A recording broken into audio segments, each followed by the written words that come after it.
In this video, I'll be sharing how I got straight A's in SPM, as well as the study tips that helped me along the way. First and foremost, I have no intention to show off or to brag about my results. My intention is that I hope this video could really help students who are struggling to study effectively before SPM starts. Do remember the tips that I'm sharing is based on my experience and what works for me.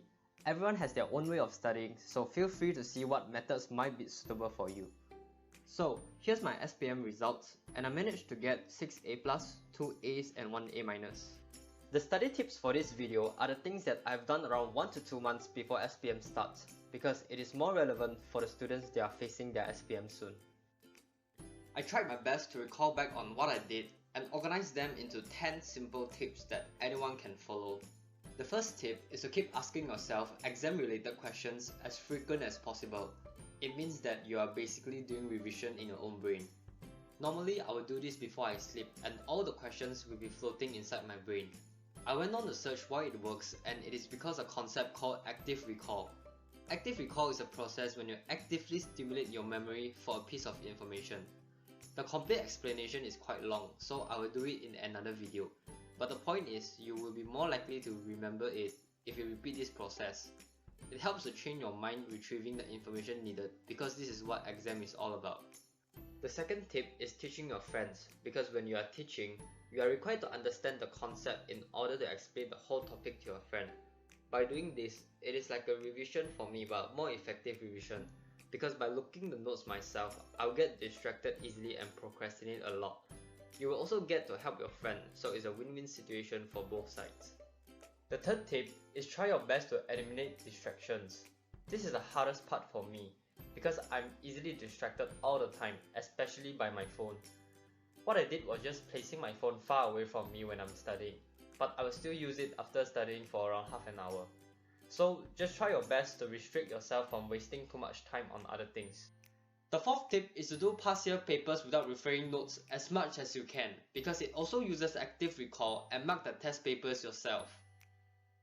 The most important part is to focus on your wrong answers and do the corrections, because that is what you can read through few days before SPM starts. To constantly remind yourself to not repeat the same old mistakes. You can also write those corrections down in a notebook if you have enough time. It is up to you. In my case, I just read directly from the past year papers. Tip number 5 is to read the answers of past year papers for subjects with a lot of facts to remember, such as Sejarah, especially paper 2.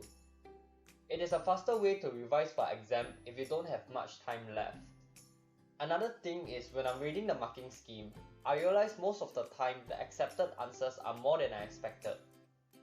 For example, the question consists of 2 marks, which requires 2 points, but the answer scheme accepts 4 different points. As you read more, you'll be more aware of what the examiner wants from your answer and won't be stressed out of not knowing everything, because most of the time, the question wouldn't require you to write out every single answer. It is mainly because there is too many topics to ask in the syllabus. Hi, my name is Kuan Wei. Thanks for watching this video until now, and I really appreciate it. If you like my content, please give this video a thumbs up because it helps the channel tremendously. Also, don't forget to share it with your friends that might need help in studies. Make sure to subscribe to my channel as I will produce more content in the future. That is all from me, and let's continue with the video. Tip number 6 is to try to use all of your free time to study. I did this because there are times when I don't have the mood to study. I will take a nap after studying because I'm too tired, and I will get distracted by my phone. After subtracting all the time wasted, I realized I don't even have enough time to study everything in SPM. So I will utilize all the time available to study, because there is actually lesser time for me to really study. Tip number 7 is to get a countdown app in your phone, because it creates a sense of urgency. This app basically tells me that I have no time left and it scares the shit out of me, so I'll force myself to study. Tip number 8 is to make acronyms from answers. For example, the question is how to stay healthy. The answers are eating a balanced diet, exercise twice a week, say no to smoking. Based on these answers, I can form an acronym of BAN, which consists of balanced diet, exercise, and no to smoking. With this method, it is much easier for me to remember, instead of memorizing all the answers and end up forgetting it during exam. Tip number 9. Don't be afraid to seek for help if you can't understand certain topic. It can be your friends or teachers. I still remember before SPM starts, I will ask my teacher all the questions I don't understand after the class ends.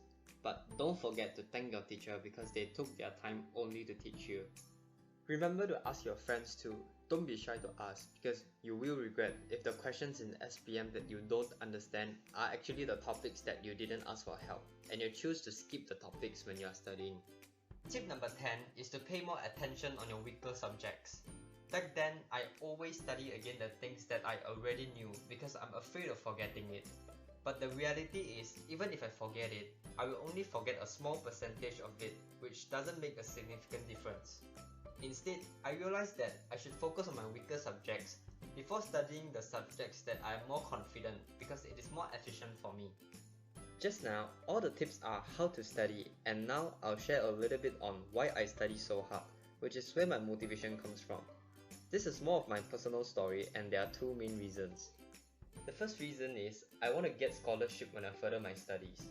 It is because my parents will face financial difficulties if I didn't get scholarship to cover my expenses. I know there's no guarantee that I will get it, but the only way to increase the probability of getting it is to try my best to excel in academics. I still remember, right after I got my results, I did everything I can by applying to 10 different scholarships offered by different organizations. 8 of them rejected me and 2 of them contacted me to go for their interviews. I failed one of the interview, but I was lucky enough to pass the other interview. As a result, I was provided with a 100% scholarship throughout my 4 years of pursuing my degree in university. I'm truly grateful until now because I really get to lighten my family's financial burden, which seems impossible for me at first. The second reason is I don't want to have regrets of not doing my best. A good example is when I was in Form 4, I actually failed my maths. Even my teacher is surprised because I did so bad in the exam. Almost after every exams, I'll have this voice in my head such as, I could have done better if I started earlier. I can get an A if I studied this chapter. Basically regretting after every exam. I came across a quote by Jim Rohn that explains it really well. We must all suffer one of the two things, the pain of discipline or the pain of regret. The difference is discipline weighs ounces while regret weighs tons. Thanks for watching this video. If you have any questions related to study, ask the question in the comment section below and I will try my best to answer it. Also, remember to comment below if there is any methods or tips in this video that helps you, because it really means the world to me if this video really helps somebody. Before this video ends, I will share with you a quote that my teacher sent to me few months before SPM starts. It sort of convinced me to take more action and to set higher goals. The quote is, aim for the moon. Even if you miss, you will land among the stars.